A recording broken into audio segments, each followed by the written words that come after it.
I wanted to talk about high fat carnivore. Who are the group of people that it's right for, the certain cohort? Is it right for Mhm. everybody? Okay, we want to be in ketosis in order to have optimum health. We can't be in ketosis if we're eating carbohydrates. So the other thing is that if you're eating mostly protein, mostly ribeyes, as a male, you can get away with that because there's a lot of fat in fatty meat. Women need more fat than men do. Our endocrine system needs more fat in order for us to have a healthy hormone levels. Cholesterol makes steroid hormones. So that's why women need more. I would say 80-20, but it doesn't have to always be 80-20. I would say the healing process requires 80-20, and then you could go down to 70-30 when your symptoms are resolved. Many women tell me that they go back to that when they have stress or when certain things are, difficult in their lifestyle, and they feel better eating the 80-20.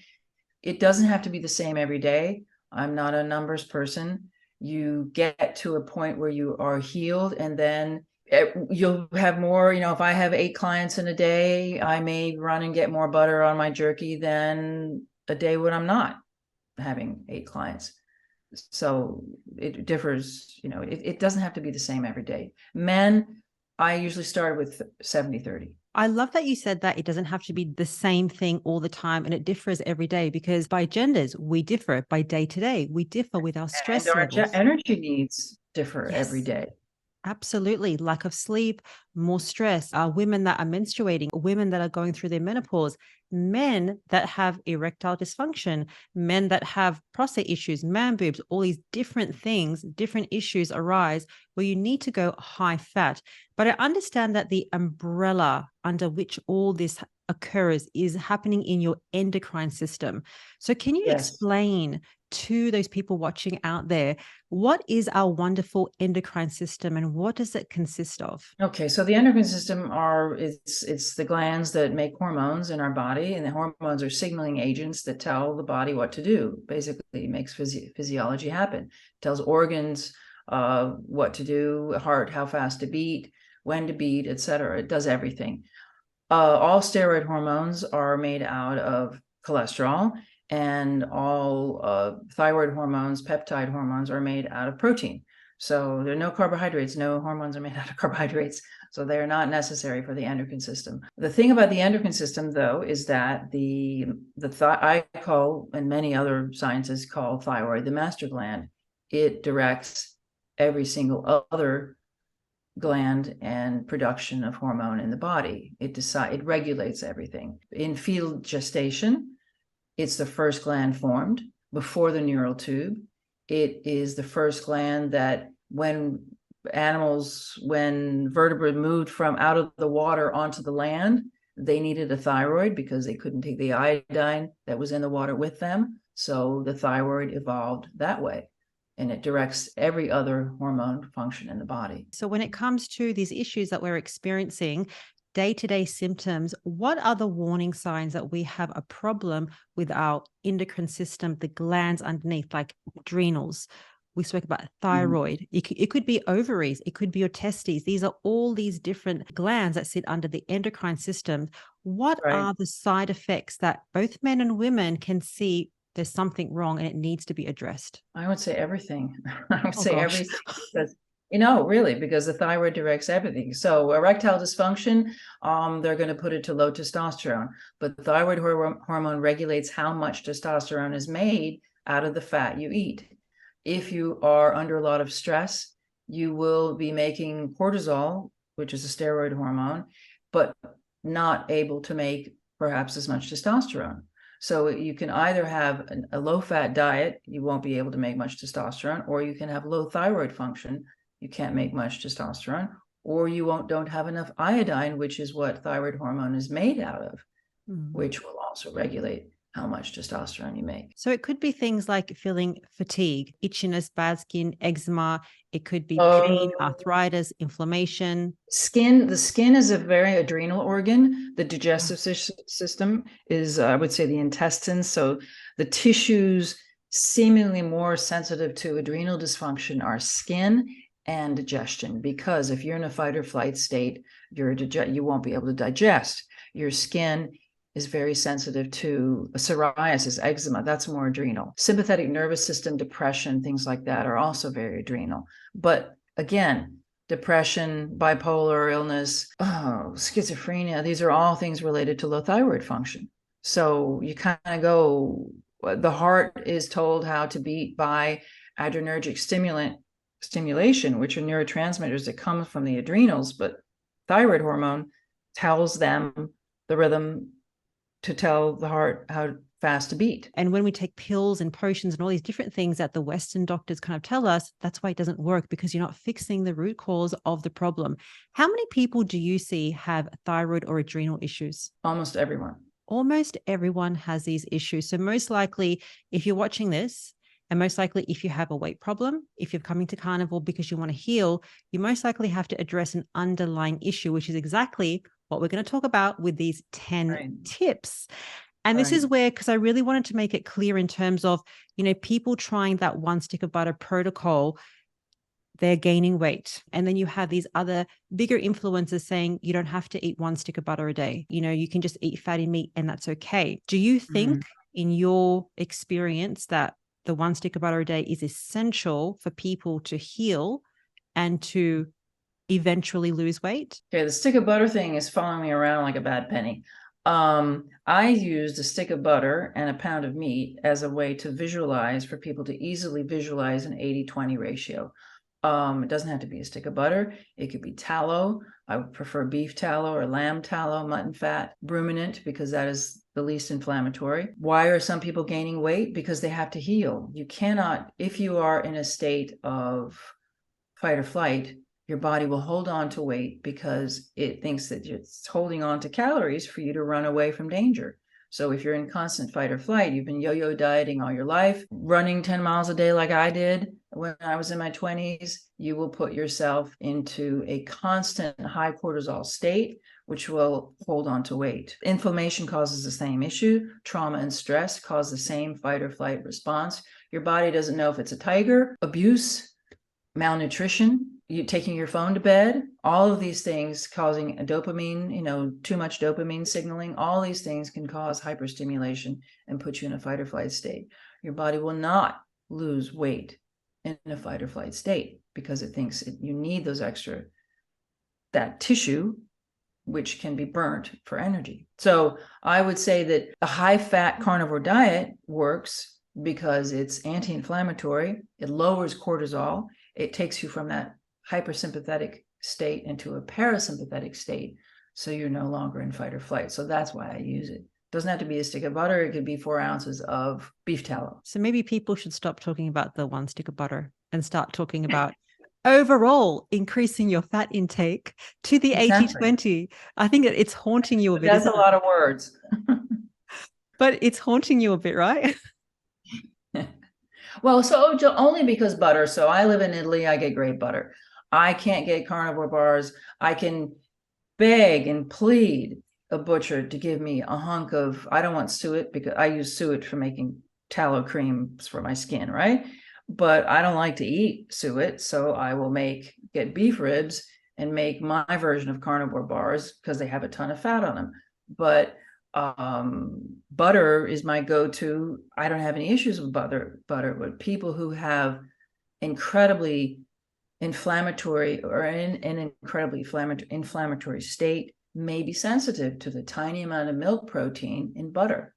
So if a person tells me they're feeling more inflammation, because usually they feel less inflammation with the butter, I say try tallow for 2 weeks and see if that does it, because it may be that tiny amount or ghee of milk protein, because our immune system is going to react to proteins, right? It's looking for viruses and bacteria, which are made out of protein. So that tiny amount, that person may be hypersensitive to. They won't be forever until they're fixed, but in the beginning, they may be. So it could be quit butter and start eating these fats instead. So the one stick of butter aside, so the fat is quite important, increasing the fat. The next question I have is about protein. You're talking about 1 pound of meat, roughly, for an average person, varies with height. We hear a lot about 1 gram of protein per pound of lean body mass to increase leucine and also to elevate mTOR. What do you think about that? The importance of protein, and is what you're recommending safe? I think that's what's on people's mind. That sounds a bit low in terms of just 1 pound of meat a day. Okay, so it's a temporary protocol, right? When I give this and in my book, I say that you do that for a month and then you readjust and then you see what else you need. Usually people who are able to reduce inflammation and are in deeper ketosis, which is the anti-inflammatory state we want to be in. And if they can increase the protein and still stay in ketosis, dependent upon what we're trying to fix. If a person's bipolar, they're going to need to stay high fat for a while until their brain metabolism improves. If a person doesn't have those issues, they won't have to be as deep in ketosis and they can add more protein. We need protein, obviously, we need protein, but we know that we can do what we need to do with the protein with a gram or 1.2 grams a day. I built 3 kilos of muscle eating 76-24 ratio in a month when I started lifting weights at the gym. I was just doing paddleboarding before. So you can definitely build protein on that kind of a ratio. I mean, build muscle, sorry, on that kind of a ratio. So when Dr. Bright is saying 76-24, that's 76% of calories coming from fat, 24% of calories coming from protein, macros. Correct. So the amount of protein and fat in the protein that you weigh on the scale doesn't equal to the protein that you're actually ingesting. You have to kind of go on an app like MyFitnessPal or Carb Manager and have a peek at what the protein is. But a lot of people, they do well, especially for that shorter term, as you said. How long is that average period that you'd say that if you're intensively healing? I would say a month. The endocrine system works on a month, both male and female, a month. I mean, I don't measure anymore, but I'm 80-20, 76-24. You know, I just measured the 20-76-24 because all of a sudden I had all this muscle mass. And everybody's like, oh, you can't build muscle mass if you're not, if you're eating high fat. And I said, no, I'll check for this week. And there I was. So, as I said, it varies. It's dependent upon what you're trying to fix, what you're trying to heal. Every person is so different. Every person has a different underlying metabolic condition. It can be 4 weeks. It can be 6 weeks, 6 months, 12 months. Mm-hmm. And that goes on to the next tip, which is understand how you feel, because I've heard you say that 80-20 is very important as a starting point, but you will teach your clients to titrate up or down, meaning move the fat protein macros up and down depending on how you're feeling. Can you elaborate more about that? Well, I'm looking for inflammation to reduce. So how you're feeling, if your joints don't hurt anymore, if you wake up with more energy, if you're able to sleep better. All of these things people come to me with, I have a questionnaire and I ask them what's going on. What are the presenting issues? And these presenting issues have to be addressed. If there may be, people often forget that how well they feel and I didn't lose 20 pounds like I wanted to, but I feel fantastic. I no longer have psychotic attacks. My GFR went up. My kidneys are functioning better. You have to be able to feel how you have improved. It's very important. People they know. I mean, I sometimes have to say, you wrote this is gone. And they'll be like, oh yeah, I don't remember that I even had that. And if some people, they want to lose, let's just say the 20 pounds and they haven't lost it, what do you say to them? Usually it's a cortisol issue by that time. So I will definitely ask for a salivary cortisol test and see if they have cortisol issues. I will address lifestyle changes. Don't take your phone to bed. Turn off the lights at 9. Stop doing marathons, things like that are important. I had this wonderful experience of speaking with someone today who has a very, very busy, very demanding lifestyle. And she listens to a piece of a piano at night and all night. It's the same short riff that keeps going and it helps her sleep. And now she has internalized it. So when it's very stressful at work, she just hears that in her brain and it switches her from a hypersympathetic state into a parasympathetic state. and that lowers your stress. So, how does cortisol and stress hold on to fat? Because you're in a fight or flight state. So your liver is burning sugar, your liver is making sugar in order for you to send energy to your muscles to run. The last thing it's doing is digesting. When you talk about stress and eating fat, because a lot of people say, oh my gosh, butter, a stick of butter has 810 calories. That's a lot of calories. And then plus you're eating that meat as well. In the context of healing and weight loss, do you think what matters? The hormones, the healing, calories? Which one is it, or is it both? Calories don't matter. But I mean, most people need to eat to satiety. Hormones definitely matter. You cannot lose weight. So when I'm talking about stress, I'm also talking about inflammation. If you have inflammation, inflammation could be caused by something like hair dye, which is full of xenoestrogens, skin creams. I mean, it doesn't necessarily have to be only marathon running and going to bed with your phone. I think I wanted to make that distinction because a lot of people focus on the foods, which we're going to get to a game talking about foods just in a second. But a lot of people talk about, what diet, what foods, what exercise, but the importance of focusing on the lifestyle component, which is the stress, the cortisol is equally as important. If your body's in fight or flight, it doesn't want to get rid of fat. It wants to hold on to fat. Well, that's a really important part of it. And we have to look at, you want to talk about exercise? When you're in fight or flight, you should not exercise. I recommend weight training and not cardio. So I had a terrible experience myself by doing too much cardio. I sort of maxed out my adrenals. And what you're doing is you're not hurting your adrenal tissue. Your body will not allow you to be in a chronic high cortisol state because it's inflammatory.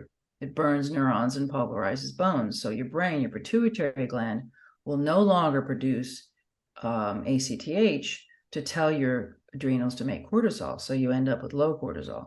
So high eventually becomes low.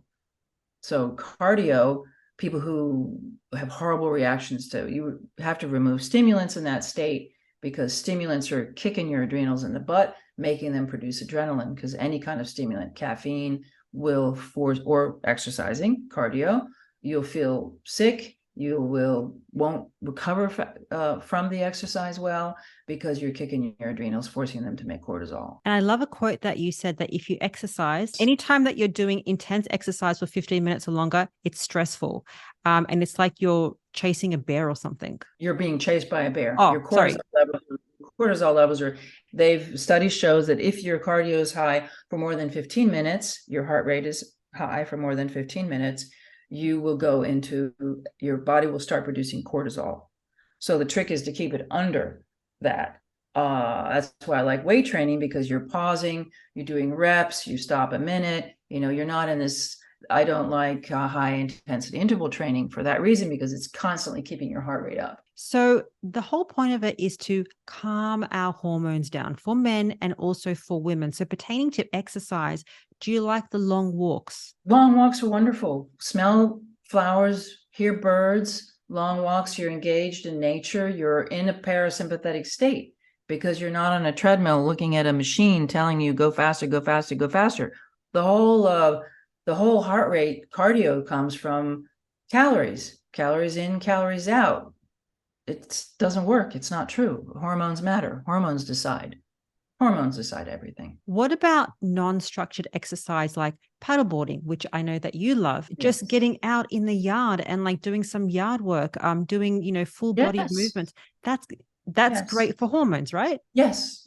So exercise to me is, as a Kung Fu master who used to do a lot of a Kung Fu form for my discipline was about 1.5 minutes, 2 minutes long, where you just went out, boom, everything into it, going up and down on your knees, jumping up, kicking, things like that. So that didn't hurt me. What hurt me was fighting, sparring. Sparring hurt me because I was in a fight or flight state by fighting somebody bigger than me. So that is what nicks my adrenals. It wasn't the 1.5 minute of a cardio. Definitely my heart was beating, but it's 1.5 minute. That wasn't the issue. Paddleboarding. And as I said, I used to be a runner. I was running 10 miles a day in my 20s. And I realized after, when I stopped that I was much nicer to my children when I ran, because I was addicted to adrenaline. When I didn't run, I was grumpy. So now paddleboarding is sort of a combination. It's a full body exercise. I'm trying not to use too much cardio, but I'm using a lot of muscle too. The issue, it becomes cardio when there are big waves and I have to stay on the board and not fall off, or there's strong wind and I have to go against it. So it's sort of a combination. But if I do hard days back to back, I won't feel as well. So interesting that you're so in tune with your body. And that's the thing, that when you go carnivore or high fat carnivore, you get very in tune with like, this is stressing me out. This is making me feel like crap. Oh, I didn't sleep last night. This is the reason why. You're so in tune. And actually, I had a question that when you're doing the paddle boarding and you're like, oh, there's a big wave, does it stress you out thinking, oh my God, this is going to freak out my adrenals? Yeah, a little bit. I was testing my heart rate for a while, but it's fine. I'm able to my heart rate gets quite high while I'm doing that, but it hasn't had any effect. I think that being on the water for me is so relaxing that if I was doing the same exercise on a treadmill, it would not be the same. Getting outside and the sunlight is so nourishing for ourselves, for our body, the light therapy, all of it. So it's just like these basic practical things that's going to heal. And then you're also going to lose weight. I know that Dr. Bright doesn't like to talk about weight loss, but her protocol, if done right, it's going to get you to that weight loss. But it's the patience, it's following the protocol, using the steps that we're talking about, and it's understanding the intuitive feeling. You don't have to follow something like 80-20 all the time. You don't have to do 70-30 all the time.